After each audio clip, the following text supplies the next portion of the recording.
Retired DGP R Sreelekha Thiruvananthapuram corporation കൗൺസിലറായത് അപ്രതീക്ഷിതമായിട്ടൊന്നുമല്ല.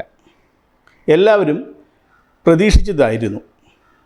അതിനുമപ്പുറം ചിലർ പ്രതീക്ഷിച്ചിരുന്നു. ശ്രീലേഖ മേയറാകുമെന്നാണ് പലരും കരുതിയിരുന്നത്. അവരും അങ്ങനെ ആഗ്രഹിച്ചിട്ടുണ്ടാകാം. പക്ഷേ BJP നേതൃത്വം മറിച്ചൊരു തീരുമാനമാണ് എടുത്തത്. നമസ്കാരം, വില്ലേജ് ന്യൂസ് വെബ് TVയിലേക്ക് ഏവർക്കും സ്വാഗതം. രാഷ്ട്രീയ പ്രവർത്തന പാരമ്പര്യമൊഴിച്ച മറ്റെല്ലാ യോഗ്യതകളുമുള്ള വ്യക്തിയായിരുന്നു റിട്ടയർഡ് DGP ആർ ശ്രീലേഖ. തൻ്റെ ഇടം, വിദ്യാഭ്യാസ രംഗത്തെ ഔന്നത്യം, അധികാരസ്ഥാനങ്ങളിൽ നിന്നുള്ള പരിചയം, ബ്യൂറോക്രസിയുടെ കള്ളക്കളികളും തൻപോരിമയും തിരിച്ചറിയാനുള്ള പരിചയവും കഴിവുമെല്ലാം ഉണ്ടായിട്ടും ആർ ശ്രീലേഖയെ മേയറാക്കാതിരുന്നത് എന്തുകൊണ്ടാണ്? ഇന്നും പലർക്കും ഇതിനുത്തരം കിട്ടിയിട്ടില്ല. അവിടെയാണ് ഒരു ജനാധിപത്യ രാജ്യത്തിലെ രാഷ്ട്രീയ പാർട്ടികളുടെ നേതൃത്വത്തിന് ഉണ്ടായിരിക്കേണ്ട ചില മികവുകൾ തിരിച്ചറിയേണ്ടത്. ഇന്ത്യയെപ്പോലുള്ള ഒരു ജനാധിപത്യ രാജ്യത്ത് ചെറുതും വലുതുമായി കാക്കത്തൊള്ളായിരത്തോളം പാർട്ടികൾ കാണാം. പല ആദർശങ്ങൾ, പല പ്രവർത്തന രീതികൾ ഒക്കെയുള്ളവരായിരിക്കും ഇവർ. ഒരു അധികാരിയെ സംബന്ധിച്ച് ഇവരെല്ലാവരും ഒരേ രീതിയിൽ കാണുകയും യോജിപ്പിച്ച് കൊണ്ടുപോകേണ്ടി വരികയും ചെയ്യും. പ്രത്യേകിച്ചും BJP ഇപ്പോൾ കോർപ്പറേഷൻ ഭരിക്കുന്നത് പോലെ കയ്യാലപ്പുറത്തിരുന്ന് ഭരിക്കുമ്പോൾ അതിന് ഏറെ ക്ഷമയും സമന്വയത്തിൻ്റെ പാതയും അത്യാവശ്യമാണ്.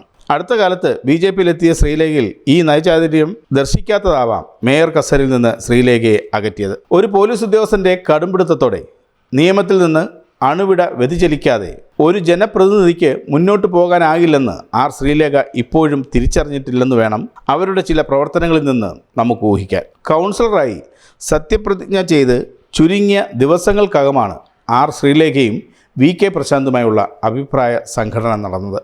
MLA അല്ല, മുഖ്യമന്ത്രിയാണെങ്കിൽ പോലും കൗൺസിലർക്ക് അവകാശപ്പെട്ട സ്ഥാനം കയ്യേറിയാൽ അവിടെ നിന്ന് ഇറക്കിവിടാനുള്ള ധാർമ്മിക അധികാരമുണ്ട്. നിയമം ഈ കൗൺസിലർക്ക് അനുകൂലമാണ്.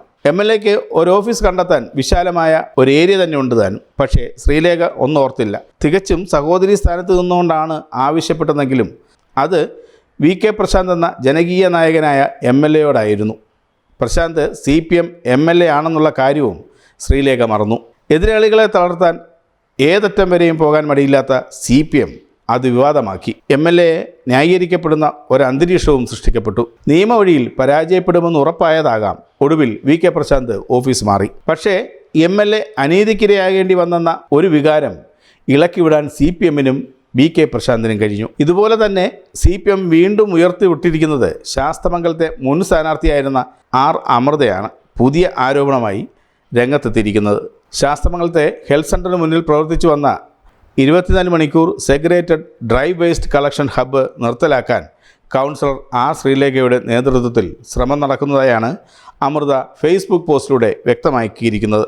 ഫേസ്ബുക്കിൻ്റെ പൂർണ്ണരൂപം ഇങ്ങനെയാണ്: കഴിഞ്ഞ 7 വർഷങ്ങളായി ശാസ്തമംഗലത്ത് ഹെൽത്ത് സെൻ്റർ ഓഫീസിന് മുന്നിൽ പ്രവർത്തിച്ചു വന്ന സെഗ്രേറ്റഡ് ഡ്രൈ വേസ്റ്റ് കളക്ഷൻ നിർത്തലാക്കാൻ വാർഡ് കൗൺസിലറുടെ നേതൃത്വത്തിൽ തന്നെ തയ്യാറാകുന്നുള്ളത് ഗൗരവതരമാണ്. ശാസ്തമംഗലം പ്രദേശത്തെ ആളുകൾ നിരന്തരമായി ആവശ്യപ്പെട്ടതിൻ്റെ അടിസ്ഥാനത്തിലാണ് ഏതു നേരവും തരംതിരിച്ച അജൈവ മാലിന്യങ്ങൾ സുരക്ഷിതമായി കൈമാറാനുള്ള ഹബ്ബുകൾ ഇടതുപക്ഷ കൗൺസിലിൻ്റെ അംഗീകാരത്തോടുകൂടി നടപ്പാക്കിയത്. സഖാവ് ബിന്ദു ശ്രീകുമാർ കൗൺസിലറായിരുന്ന കാലഘട്ടത്തിലാണ് ഈ പദ്ധതി നടപ്പായത്. ധാരാളം ആളുകൾക്ക് ഉപകാരപ്രദമായി എല്ലാ ദിവസവും പഴയ തുണികളും കുപ്പികളും ചെരുപ്പുകളും കൊണ്ടുവരികയും പെട്ടികളിൽ നിക്ഷേപിക്കുകയും ചെയ്യുന്നു.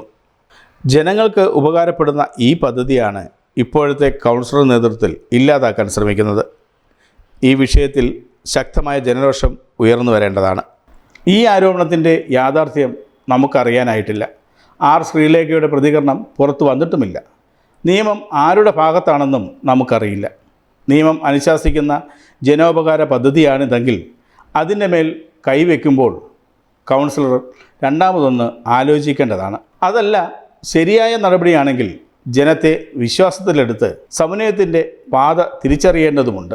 ഇല്ലെങ്കിൽ ഇതൊക്കെ വെറുപ്പ് വിലക്കി വാങ്ങുന്ന നടപടികളാകാൻ എളുപ്പമാണെന്ന് ഓർമ്മിക്കുക. കൂടുതൽ വാർത്തകൾക്കും വിശേഷങ്ങൾക്കുമായി village news web TV subscribe ചെയ്യുക, ലൈക്ക് ചെയ്യുക, ഒപ്പം കമന്റ് ആൻഡ് ഷെയർ കൂടി ചെയ്യുക.